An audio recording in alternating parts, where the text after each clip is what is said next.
What's up, what's up, what's up, what's up? What's up, What's up? En forme, oui, toi, oui. Aujourd'hui, on avait un full bel épisode. On recevait Marie-Ève Arsenault, dans le fond, qui est directrice des communications, des marketing, du marketing plutôt, et des ventes, dans le fond, chez Tessier, fabricant de serre. Et accompagnée de Marie-Ève, on avait aussi Fauve Doucet, qui est présidente et cofondatrice du Partage Club. Yes. Donc, qu'est-ce que le Partage Club? On va C'est ça qu'on va jaser. Ben, c'est Dis-en ça. pas trop, là, mec. Ben, C'est correct. Mais ouais, fait que c'est super cool. On parlait évidemment de partage, de mutualisation, puis aussi du rôle un peu de Tessier dans le lancement d'une nouvelle app qui est l'app Partage agricole. Fait que vraiment intéressant. C'est un peu une manière de mettre en relation justement Partage Club, cette nouvelle initiative-là en tant que telle. Fait que c'est vraiment intéressant. Autant on jase un peu méta de ce que comme le partage puis la mutualisation peut apporter, que vraiment très concrètement de ce que l'app va pouvoir apporter dans le milieu, dans le fond agraire là, ici au Québec. Donc super intéressant. On a bien hâte de voir aussi tous les développements de cette application-là. Donc, très hâte de l'utiliser comme application. aussi. Mais vous allez comprendre pourquoi, mais vraiment cool. Yes. Bonne écoute. Salut. On aimerait remercier notre commanditaire principal de notre saison 5, Tessier, fabricant de serre et allié de choix des maraîchers et sériculteurs. Tessier, c'est fabriqué ici même au Québec. C'est des structures de première qualité. Donc, joignez-vous au mouvement. Cultivez Tessier, vous aussi.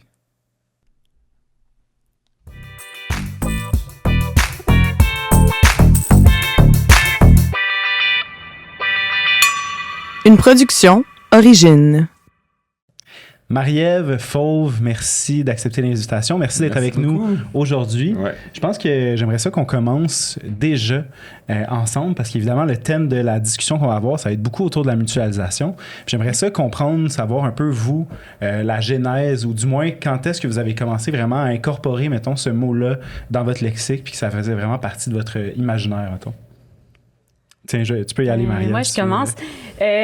En fait, tu sais, je te dirais qu'au niveau des actions, au niveau du partage, ça fait longtemps, là, du sens que je pense que depuis qu'on est tout jeune, on y va avec soit du partage entre voisins ou, tu sais, avec, quand on est au secondaire, avec nos amis, que ce soit des partages de CD, de vêtements. Donc, tu sais, je pense que ça existait dans ma vie depuis longtemps, mais le terme mutualisation comme tel, pour ma part, c'est plus au niveau de mon parcours en philanthropie, disons, que j'ai commencé à en entendre parler, puis tout ça. Puis c'est sûr qu'avec le Partage Club, ça a grandement attiré mon attention, disons.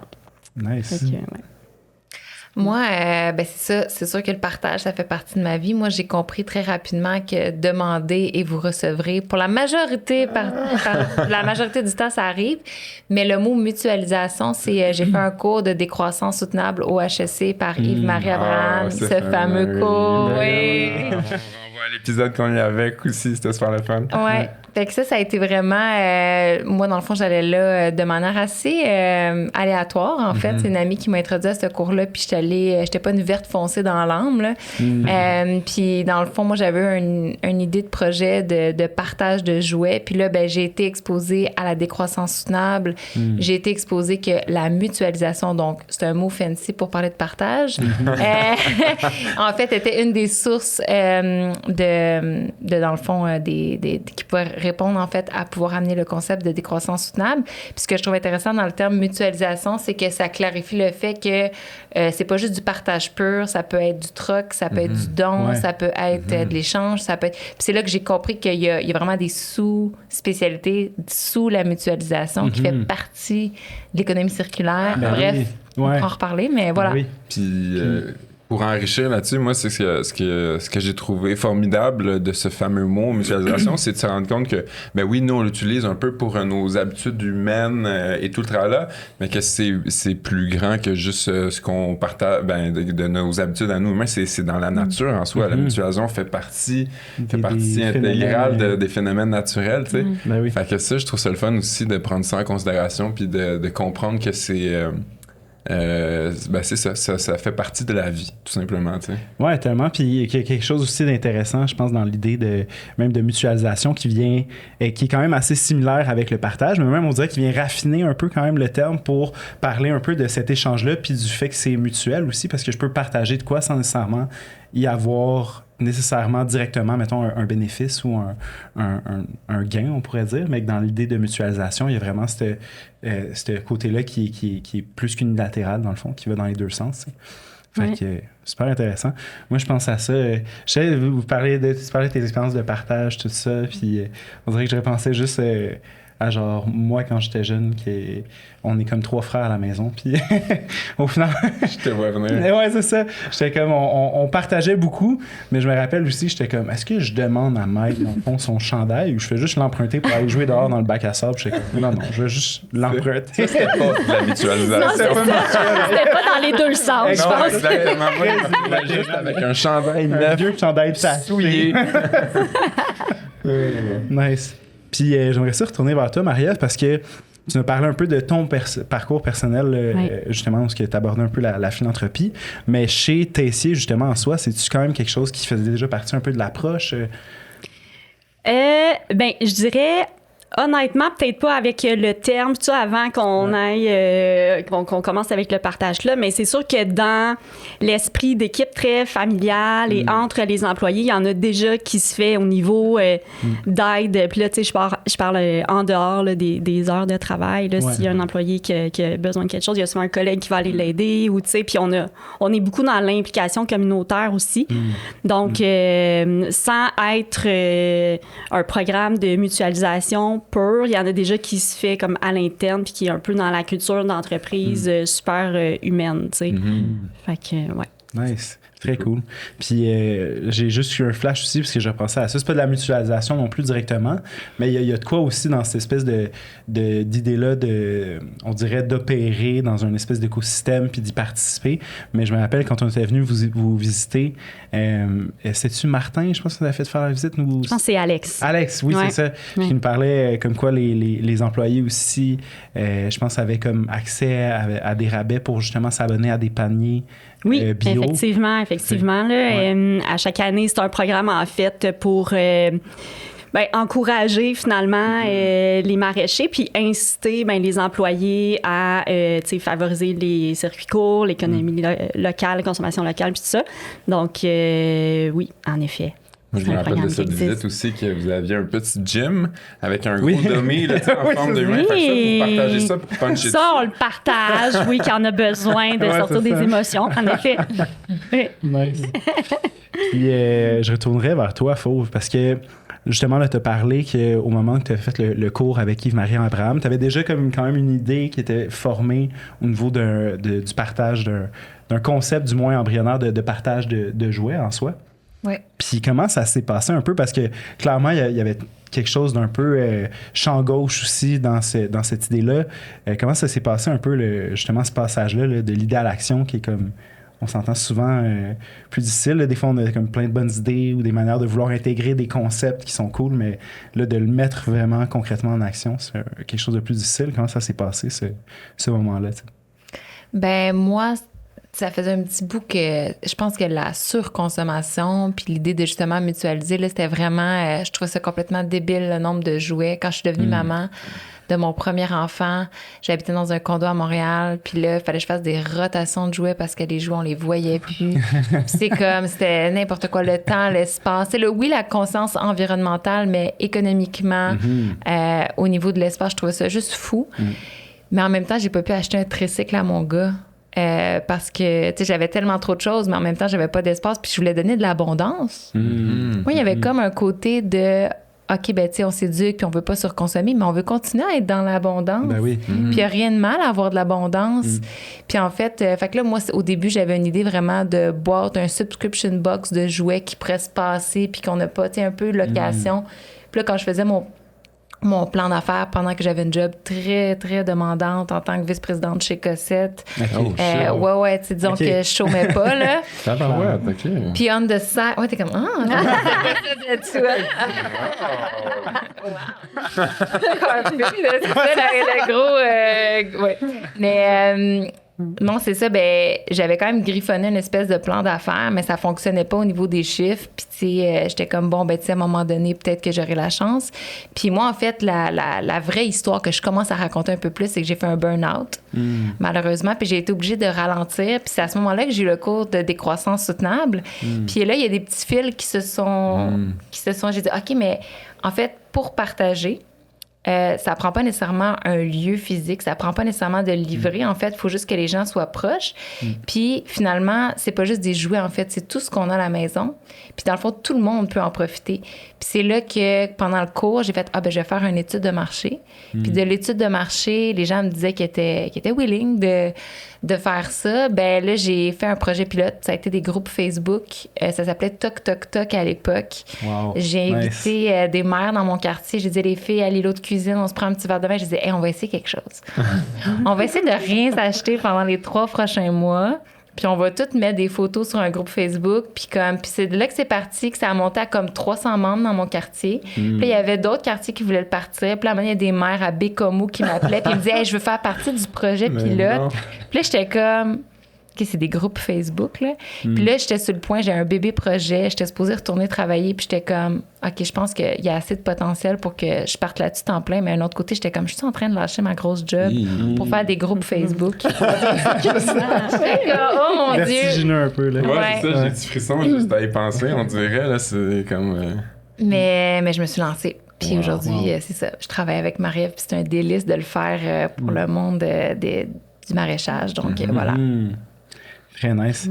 Ben justement, on va y revenir tantôt plus spécifiquement au monde du maraîchage, mais là, dans le fond, ça a passé de Toc Toc Toc à finalement devenir le Partage Club tel qu'on le connaît aujourd'hui. Puis c'était quoi un peu les défis justement là, de cette transition-là de comme des groupes Facebook un peu plus autogérés à là, comme structurer la patente en soi là? Ben là, en fait, je me suis vraiment fait rapidement aider d'aviseur. Puis quelqu'un justement qui est encore sur notre comité aviseur, qui est investisseur chez nous aussi, qui est notre CFO, fractional CFO. Il m'a dit, il dit, pourquoi tu fais pas une campagne de socio-financement? Il dit, il me semble que je vois ça à TVA, Salut, bonjour. C'est du bonbon à campagne de socio-financement. Fait que j'ai dit, OK, ben je vais le faire. Puis tu sais, lui, il a le don de des fois me mettre des choses dans la tête, puis comme je le fais. Fait qu'on a fait une campagne de socio-financement, on a été à Salut Bonjour. Ah ouais? Il faut juste me le mettre dans la tête. Facile de même. Ah ouais.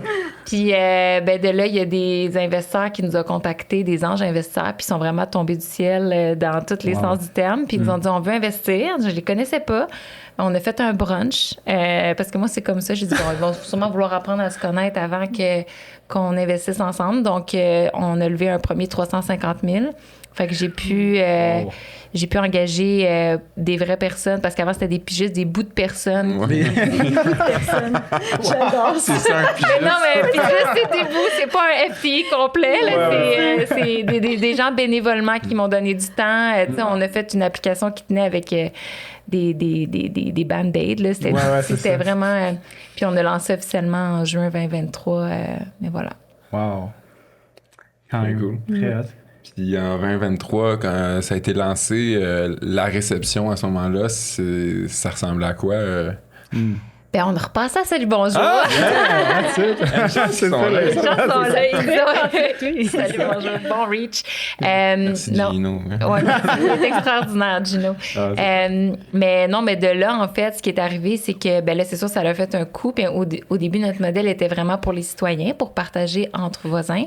Mais rapidement, il y a des villes, il y a des universités, il y a des entreprises, puis il y a des promoteurs immobiliers qui nous ont contactés, qui ont dit, nous, on voudrait acheter des abonnements pour notre communauté. On veut accélérer le mouvement. Donc, là, on a un peu bifurqué vers un modèle plus corporatif. Fait que ça a été quand même très bon en 2023, début 2024. Puis même en 2024, là, est arrivée une première entreprise, un organisme à but non lucratif qui est venu vers nous, qui a dit, non, on a une communauté, on voudrait mutualiser, mais pas juste des tondeuses, puis des perceuses, puis des jeux de société. On voudrait le faire entre les festivals. Donc, on n'a pas besoin des mêmes catégories, on a besoin de le penser différemment. Nous, on a besoin d'un transporteur. Donc, c'est là qu'on a évolué notre modèle plateforme, donc le faire en marque blanche. Puis on en a parlé, puis c'est là que pas longtemps après, Marie-Ève, on là. arrive en arrière, elle a entendu parler du modèle qu'on pouvait aider des organisations, des entreprises à créer leur propre écosystème de partage. Donc c'est ça, on a été super excités. Fait que là, ça, c'est le 3e volet de notre modèle Fait que c'est un peu Inception, tu sais. Ouais, c'est ça. On aide les entreprises à partager entre elles aussi. Donc, ouais. Très nice. On devient des prophètes. Ouais. En fait, c'est ça. Tu passes la bonne nouvelle. Et moi, je suis un disciple. Nice. Justement, parlons-en un peu. Toi, Marie-Ève, fait que là, à ce moment-là, comment ça s'est passé, la réception? Ça a été quoi les premiers échanges que vous avez eus ensemble? En fait, là, je sais plus qui avait communiqué avec qui. Je crois que je vous avais demandé si c'était possible là, par rapport au développement justement de la marque blanche au niveau agricole. Moi, je te dirais qu'en voyant sur LinkedIn, je pense que là, je voyais passer là, vos succès puis tout ça, puis je me dis « Oh my God, c'est tellement une bonne idée, là, du sens que, tu sais, dans le fond, on a tous ces besoins-là, puis là, c'est d'un petit peu revenir à, tu sais, l'esprit communautaire de, tu sais, par les notifications. Parce que des fois, tu as quelqu'un à côté de toi, ton voisin peut avoir un besoin de quelque chose que tu as, mais tu le sais pas, tu sais. Mais là, grâce au Partage Club, c'est possible. Fait que c'est vraiment comme un peu, tu sais, une courroie de transmission, un outil. Puis je pense que, moi, en tout cas, je pense que c'est vraiment ce qui manque dans le milieu agricole aussi, dans plusieurs milieux, mais tu sais, pour éviter que tout soit fait en silo. Puis là, on a dit, oh my God, ça pourrait tellement aider au niveau, tu sais, du partage de connaissances, mais aussi, tu sais, du partage d'outils, puis vraiment ça amène une économie d'argent là, pour les maraîchers, donc ça peut amener une pérennité, tu sais, puis... Partage de services même aussi. Exact, de services, de main-d'œuvre, donc, tu sais, à ce niveau-là, ben nous, le potentiel qu'on a vu, c'est vraiment d'amener un bien-être, dans le fond, dans le milieu agricole, tu sais, puis tout ça pour donner une force au secteur, tu sais, puis d'y aller vraiment vers l'autonomie alimentaire, les circuits courts, tu sais, fait que on dirait que tout est dans tout, tu sais, fait que je vois vraiment ça comme quelque chose de fort, là, qui peut amener une solidarité là, dans le milieu, tu sais. Je trouve ça vraiment inspirant parce que, tu sais, souvent en entreprise, on s'imagine que, la mission première, va être la recherche de profit, mais tu sais, vous voyez le secteur de façon globale, puis c'est comme comment qu'on peut s'inscrire là-dedans. Exact. Puis ça, c'est cool parce que, tu sais, des fois, là, je mets, tu sais, un chapeau d'agriculteur, des fois, on a l'impression qu'on est au bout de notre rang, puis on peut se sentir un peu seul à essayer de déboursailler tout ça, puis à essayer de faire avancer nos trucs, mais là, c'est cool, tu fais quand même, OK, maintenant, on est un gros écosystème, on travaille ensemble. Là. Tous partis, en fait, je pense, de la solution, là. Tu sais, puis c'est chacun a son bout à faire pour que l'écosystème soit en santé, finalement, tu sais, puis nous, c'est aussi pour ça qu'on souhaite le lancer en coalition. Là. On est en discussion avec différentes associations du milieu pour que vraiment ça soit centralisé, une plateforme centralisée parce que, tu sais, il existe les CUMA, les CUMO, dans le fond, qui sont des coopératives de partage de machinerie agricole. Sauf que, tu sais, c'est un petit peu...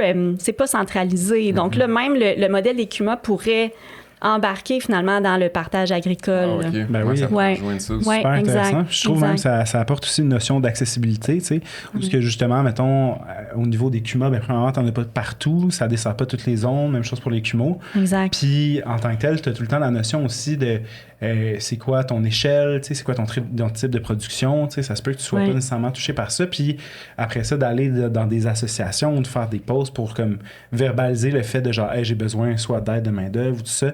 Il y a comme une étape quand même complexe que je pense qui est probablement un des freins aussi souvent à avoir ces formes d'échange-là qui se passent. Fait que, tu sais, d'avoir cette plateforme-là qui est là pour favoriser ça, rendre ça accessible, rendre ça facile aussi. C'est facile. Ça se fait super bien là, avec les offres multiples. Tu n'as même pas besoin nécessairement de faire l'inventaire. Tu peux regarder rapidement, puis bon, tu sais... des fois, on vous explique. Oui, on va vous expliquer.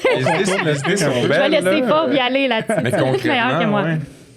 Ben là, l'offre multiple, c'est une fonctionnalité qu'on a développée parce qu'on s'est rendu compte que les gens, rapidement, puis là, on ramène à Partage Club initial qui était entre les voisins, c'était l'idée de, ben, c'est quoi les objets que je pourrais prêter? Puis on était comme, ben voyons donc, t'as des milliers d'objets chez toi que tu pourrais prêter, tu sais. Fait que les gens, c'est bizarre, mais c'est arrivé dans nos recherches que les gens se demandaient. Puis un coup qu'ils savaient ce qu'ils devaient prêter, ben là, ils se rendaient compte que prendre en photo les 1000 objets que tu as chez vous, ben tu sais, c'est comme une job à temps plein. Là. Ouais, c'est ça. Mais en tout cas, pour une bonne journée. Fait que ça procrastinait en fait l'idée de mettre l'inventaire sur la plateforme. Donc, nous, on est arrivé avec l'idée on va te montrer juste un catalogue, une liste de choses, puis tu fais juste dire si tu l'as. Nice, Puis on s'est rendu compte que, tu sais, quand tu vas emprunter une échelle, honnêtement, oui, tu voudrais savoir la taille, mais à part de ça, la couleur, le modèle. Puis c'est drôle parce qu'on est en train de tout challenger les fondements du marketing qui disent que tu as besoin d'un branding, tu as besoin d'une couleur, tu as besoin d'une marque. On se rend compte que les gens, la majorité du temps, ils veulent quelque chose qui est proche de chez eux, qui est durable, qui fonctionne. Ouais. Donc, nous, on a utilisé des stock images. Donc, ben là, on le fait maintenant aussi avec Tessier, mais ce qu'on a mis dans Partage agricole, ça a été vraiment de dire justement, avez-vous un BCS? Je le dis bien. Je commence à connaître les mots, c'est ça? Profesh. Un petit tracteur de roues, un motoculteur. Un rotoculteur, ben c'est drôle parce que justement, j'ai appris des mots, moi, sur les gens, ce qu'ils recherchent, c'est un rotoculteur. Je savais pas c'était quoi dans ma vie. Mais là, maintenant, je le sais. Mais fait que ça permet rapidement, tu cliques, tu dis ce que j'ai, puis ça publie automatiquement à l'image. Puis dans le fond, cool. tu sais, ça l'a vraiment facilité. Maintenant, 40% des gens qui viennent sur l'application vont publier des offres. Wow. Très hot.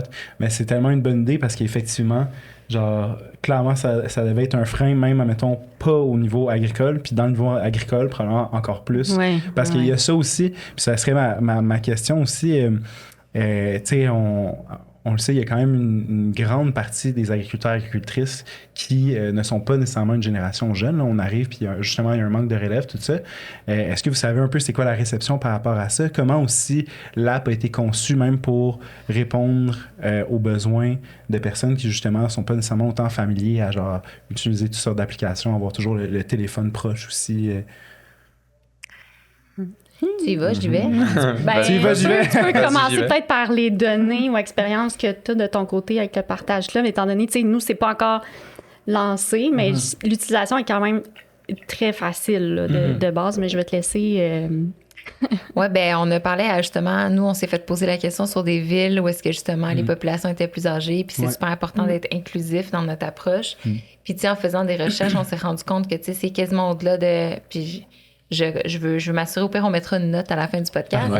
Mais il me semble que c'est au-delà des 90% quand même que les personnes aînées ont accès à un téléphone intelligent ou une tablette. Donc, c'est quand même plus accessible qu'on pense. La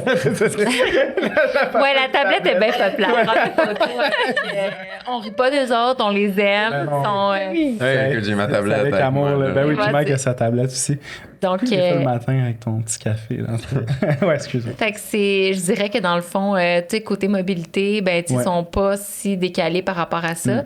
Puis une des raisons pourquoi nous, au début, on était vraiment côté mobile, téléphone, mais on savait justement que c'est vraiment, quand les gens l'utilisent, mettons, chez eux, c'est beaucoup le téléphone plus que l'ordinateur.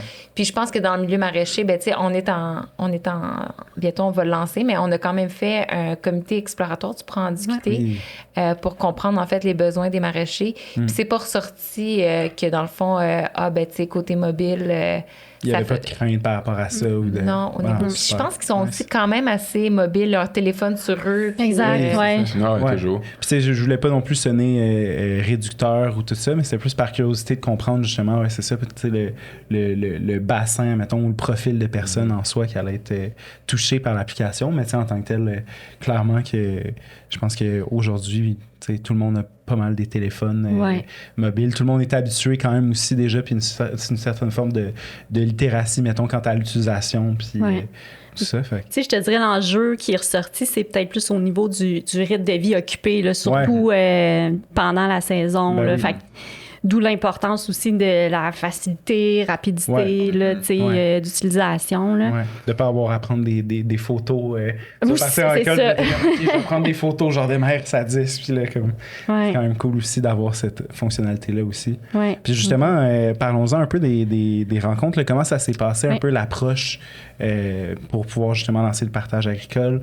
Fait que là, il y a eu des rencontres au niveau du comité. Il y a eu un comité qui a été créé en fait. Comité ambassadeur. Ouais. En fait, tu sais, pour nous, de commencer ça en marque blanche, premier réflexe, c'est super important de parler aux utilisateurs, tu sais, les gens qui vont l'utiliser pour qu'on puisse développer en fonction vraiment des besoins des maraîchers pour que ça serve à quelque chose. Parce que, tu sais, de développer une application qui, si à leurs yeux, n'a pas vraiment de valeur ajoutée, je veux dire, ça sert à rien à personne. Donc, c'est pour ça qu'on a contacté, certains acteurs clés. Puis vraiment, on voulait pas se limiter. On est allé pour contacter dans tous les milieux parce que... il y en avait beaucoup, là, de différents secteurs. Là, autant les fleurs que le maraîchage. Parce que, tu sais, c'est important.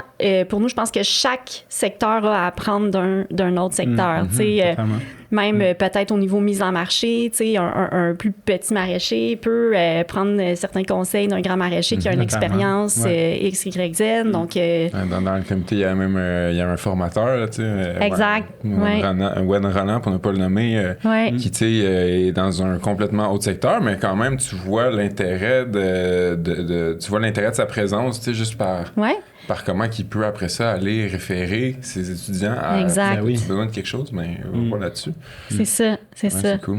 Donc, c'est super pertinent du sens que de ça ressort vraiment tous les enjeux, tous les besoins que ça soit, tu sais, au niveau subvention. On a eu au niveau transfo alimentaire aussi qui peut avoir certains besoins. Donc, c'est ça, mise en marché aussi, c'est ressorti beaucoup, là.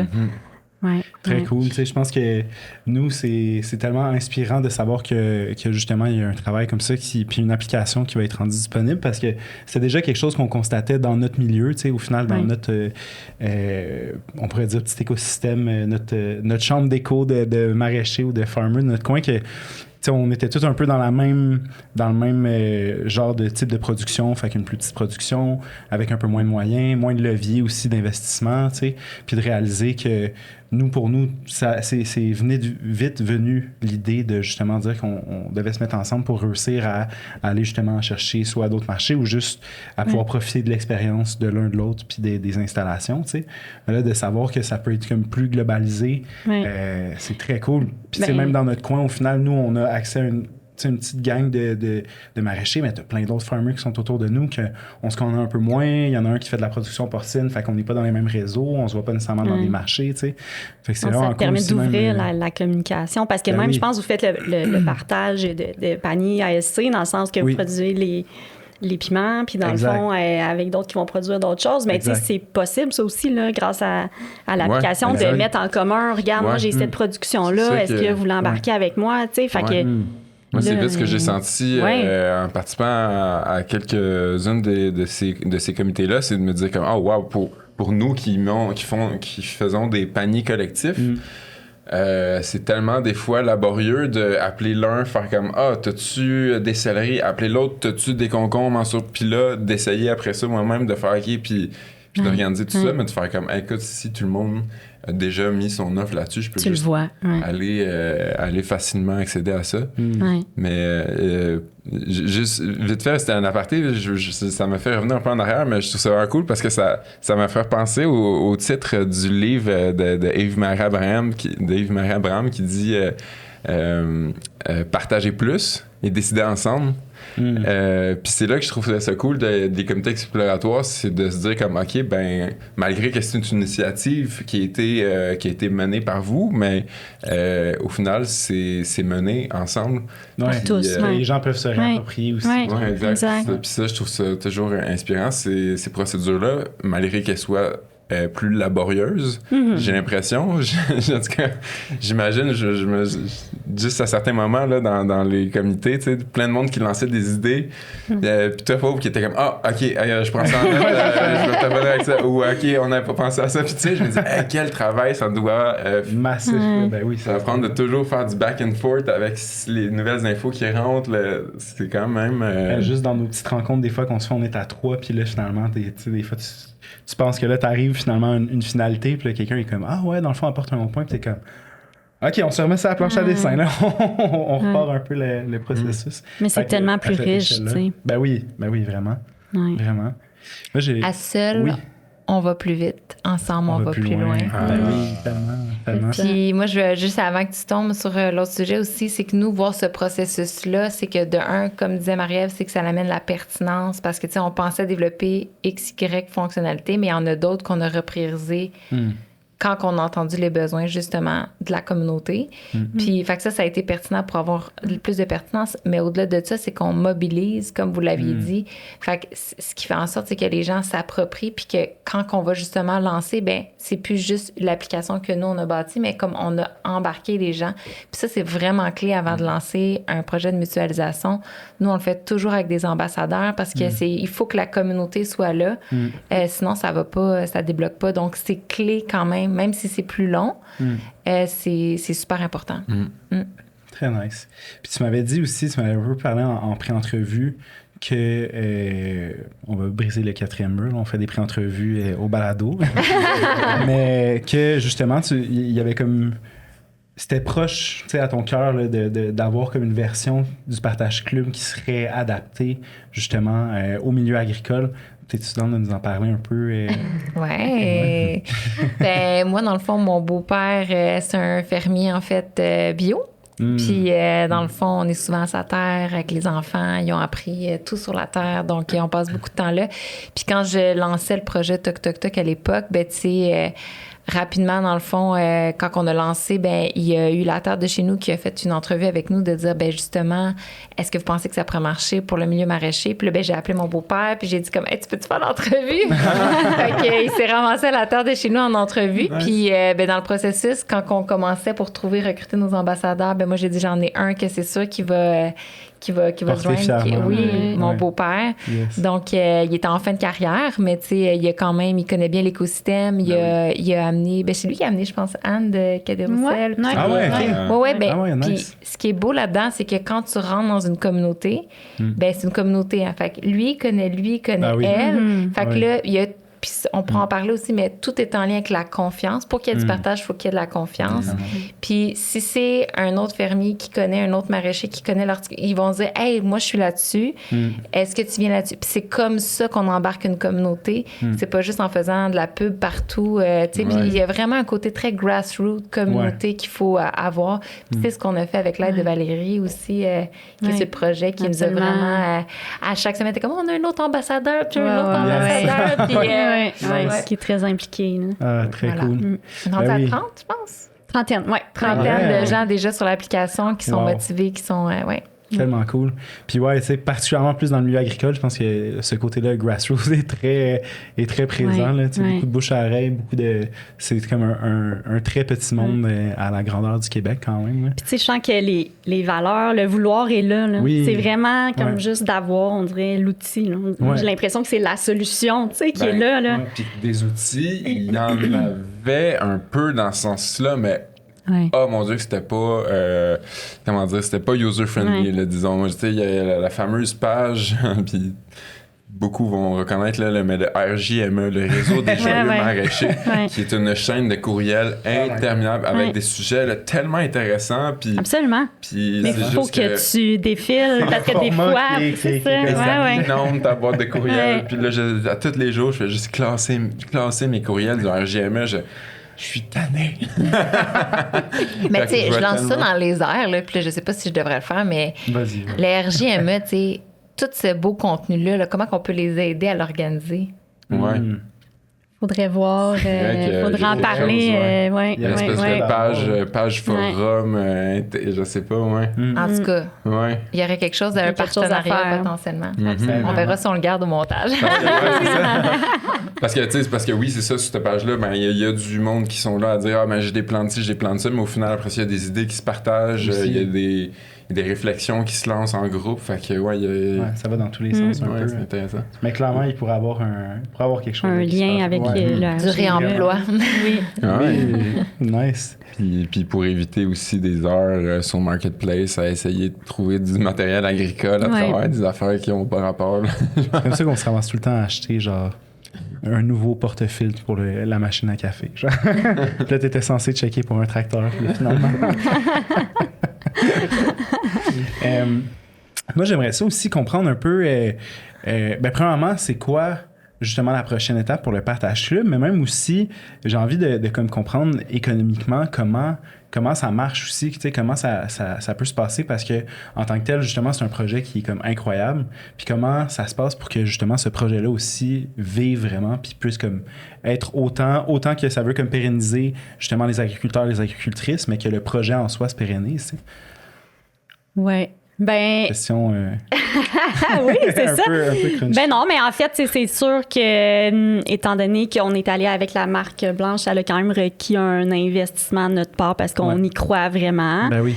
Là, on est encore à déterminer le fonctionnement de tout ça, mais c'est sûr que, tu sais, nous, le but premier étant le bien-être, la santé du secteur, on souhaite ardemment que, tu sais, les maraîchers embarquent là-dedans, donc pour le bien de tous. Donc, tu sais, on souhaite avoir un engagement, donc ça va passer par l'essai, par l'information, de comment ça peut aider beaucoup par les ambassadeurs aussi, tu sais. Donc, honnêtement, tu sais, à la base, c'est pas quelque chose qu'on voit comme étant payant là, pour le début. Par la suite, ce sera à voir. À évaluer. Mais c'est vraiment ça pour le projet en soi, puis la passion justement de voir que ce monde-là agricole soit fédéré dans cette idée-là de mutualisation justement. Là. Exact. Très cool. Puis ça va être quoi la prochaine étape justement là, du partage agricole? Là, il y a déjà une trentaine d'ambassadeurs et ambassadrices. Ouais, merci. C'est ça. Ça a pris plus de temps, là. On a entendu un petit bruit style AOL pour ceux qui s'en rappellent. Mais comment non? T'as la référence? OK. Bon, OK. Mais c'est ça, c'est quoi la prochaine étape ou les prochaines étapes en fait là? Pour le partage agricole, en fait, là, on est, je dirais, activement en recherche de partenaires. Donc, pour avoir le plus de portée possible, finalement, et d'implication des associations. Puis, on vise un lancement officiel là, à l'automne 2025. Yes. Nice. That's it. Puis, est-ce que, justement, tu sais, il y a une trentaine d'ambassadeurs, ambassadrices, merci. Puis, y a-tu comme un nombre que vous voulez aller viser ou c'est comme le plus de monde possible se ramasser avec la communauté agricole? Tu sais, honnêtement, le plus d'ambassadeurs on a, le mieux c'est. Là. Nice. Donc, on ne s'est pas vraiment fixé de limite au niveau ambassadeur. Tu sais, c'est sûr qu'idéalement, quand on va faire le lancement, il faudrait quand même qu'on ait plusieurs personnes dans les mêmes régions parce que c'est sûr que quand on souhaite mutualiser, partager, c'est le fun quand même on a des gens à proximité. Ben oui. Parce qu'on veut le lancer quand même dans le Québec au complet. Sur nos comités, on a des gens qui sont tant sur la Côte-Nord qu'en Montérégie présentement. Donc, c'est ça. Nice. Ça va se passer dans Charlevoix, en tout cas. C'est ça. Ouais, super. Ce que je trouve intéressant de ce qui se passe en ce moment dans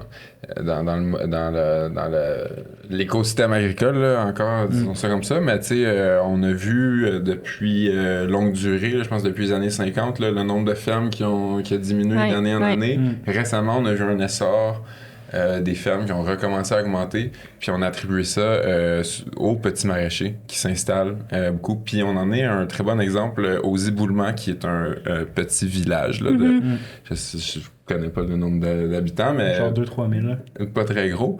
Puis, tu sais, dans le petite ferme agricole maraîcher biologique, on est genre, pas loin de 5...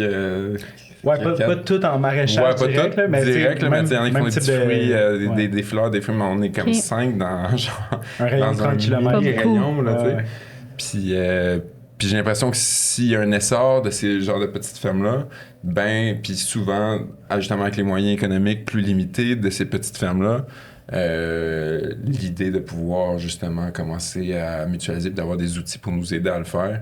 Ça peut aider à la pérennité. Exactement. Ben, c'est même essentiel. Au développement. Ben oui, exact. Parce qu'on l'a vu, il y a eu plein de nouvelles fermes qui se sont démarrées. Il y a eu un mouvement de retour à la terre, puis particulièrement justement de ce type de ferme-là qui est comme plus accessible aussi pour se démarrer. Mais pour les quantités, la pléthore de nouvelles fermes qui ont démarré, t'en as énormément aussi qui ont fermé dans ce format-là. Puis on le voit justement, nous, en regardant, par exemple, sur Marketplace, de voir des installations de fermes qui étaient comme, OK, c'est dans tel coin, c'est dans tel coin. Puis là, t'es comme, c'est pas facile. C'est ça, tu sais. C'est pas facile. Fait que ça devient même essentiel de redévelopper un peu cette forme-là d'interdépendance. Puis on s'en était parlé aussi un peu avec Fauve quand on faisait, encore une fois, la pré-entrevue. Mais tu sais, de l'idée que, dans le fond, qui a été véhiculé à un certain moment, qu'on était toutes nos propres personnes, nos propres maîtres, un peu l'espèce d'illusion du self-made man, de genre une famille ou une personne peut se souvenir à elle seule, puis qu'une entreprise peut tout le temps se souvenir à elle seule, mais on peut revenir un peu plus ou on revient par la force des choses à cette idée-là qu'on a besoin d'être en réseau, dans le fond, pour justement s'épanouir, pour générer de l'abondance.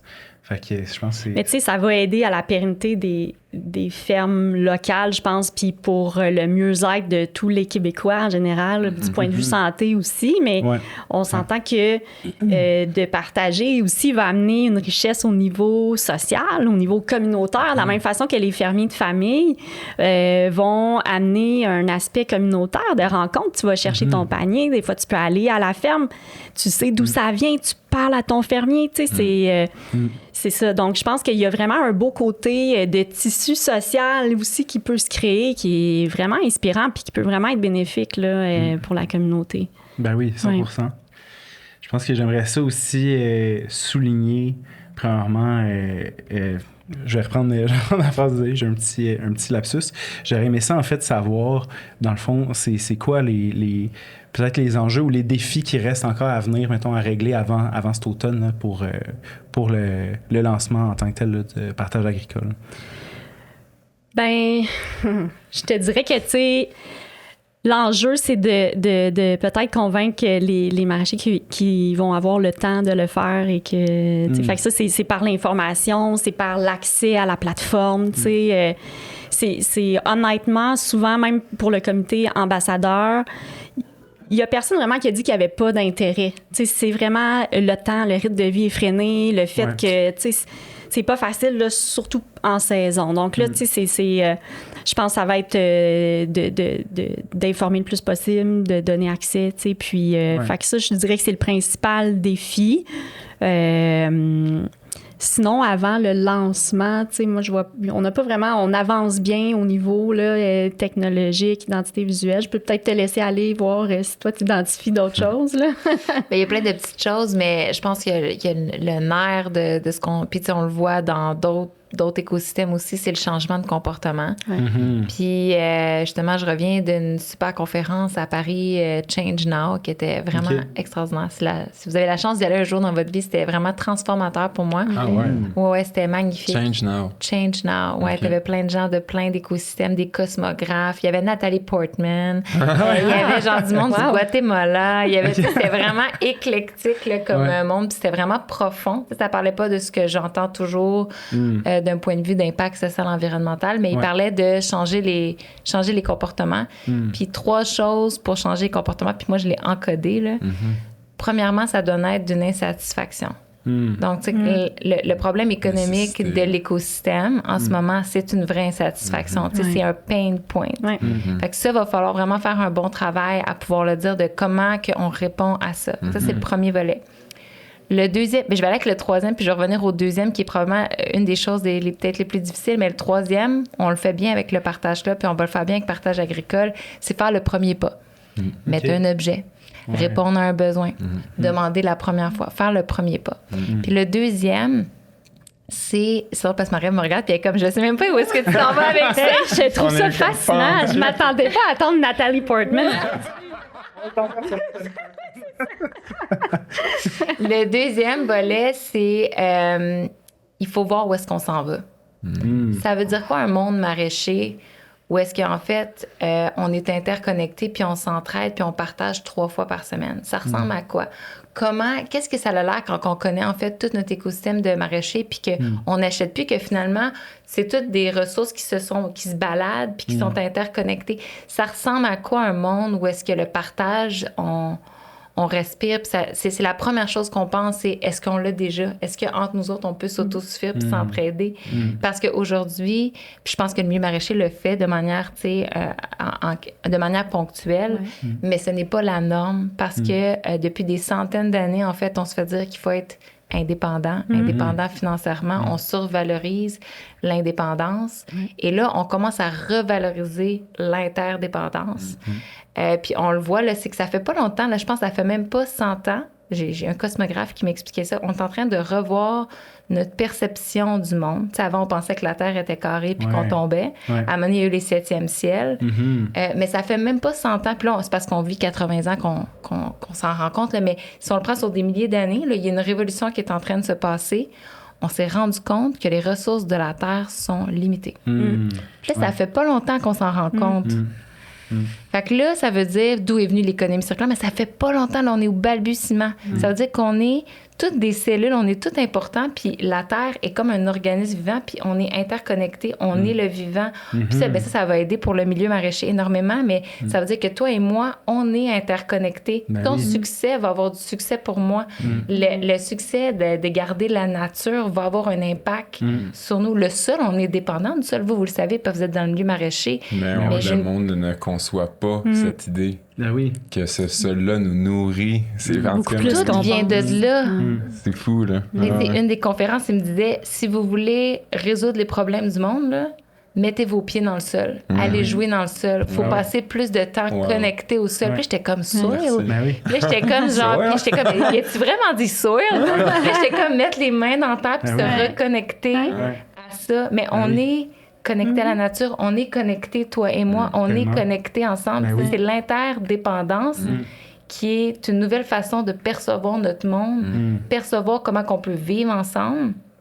Mais ça, c'est nouveau. Faut pas se rappeler que ça fait pas longtemps qu'on parle que les ressources sont limitées. Ben écoute, il y en a un fou là, dans les années 70. Moi, ça m'a fasciné quand j'ai vu son rapport. Tu sais, il y a le rapport Meadows qui parlait, son livre, c'était justement Limited Growth. Puis moi, ça m'est resté dans la tête, je sais toujours dans ma tête, mais c'est comme des graphiques un peu sur toute l'évolution de notre système, autant au niveau consommation, valeur économique, la démographie et tout, puis de voir justement un rise vraiment épique qui est en train de se passer à cette époque-là, dans les années 70, tu sais, justement, avec ça allait bien, tu sais, mais de voir un certain moment qui tombe vers les années 2050, un crash énorme. Il n'y en a plus, là. Tout tombe, ressources tombent, démographie tombe. Puis c'est vraiment, moi, ça me faisait paniquer à cette idée-là, tu sais. Puis tout est comme on point depuis les années 70. La courbe suit toutes les projections, tu sais.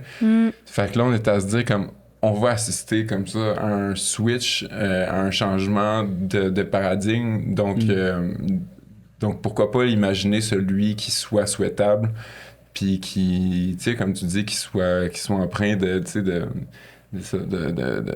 plus d'intention puis de conscience aussi, justement, pour manifester un futur qui au final fait plus de sens, dans un sens. Fait plus de sens dans un sens. Qui va préserver les ressources aussi. Ben oui, tellement. Puis c'est un point intéressant, juste vraiment anecdotique, là, je vais pas prendre trop de temps par rapport à ça, mais on découvre maintenant aussi à quel point même juste qu'est-ce qui est au niveau du microbiote, relié à notre peau, à l'épiderme, on partage des bactéries très similaires à celles qu'on retrouve dans le sol, puis d'avoir un écosystème foisonnant au niveau du sol, au niveau même de l'écosystème, tu sais, des différentes espèces qui vont passer sur notre sol en soi, ben va nous affecter directement dans notre santé, pas juste parce qu'on mange, juste par le fait d'être là puis d'exister à côté de ce lieu-là, tu sais. Le plastique.